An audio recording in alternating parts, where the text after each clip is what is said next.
ही आहे सियाची कहाणी. एका छोट्या गावात सिया नावाची मुलगी राहत होती. ती खूप हसतमुख, सगळ्यांना मदत करणारी होती.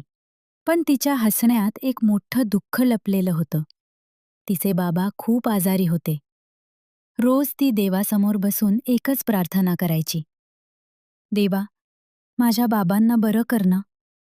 एक दिवस डॉक्टरांनी सांगितलं, आता जास्त वेळ नाही. ते ऐकून सियाचं जगच थांबलं. त्या रात्री सिया बाबांच्या जवळ बसली होती. बाबांनी तिचा हात हातात घेतला आणि हळू आवाजात म्हणाले, तू नेहमी हसत राहा. तुझं हसूच माझी ताकद आहे.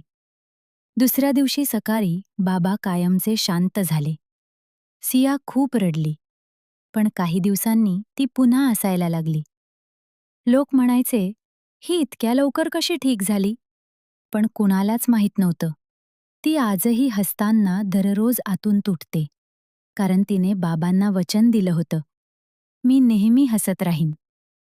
कधीकधी लोकांचं हसू त्यांच्या दुःखाचं सर्वात मोठं मुखवटा असतं.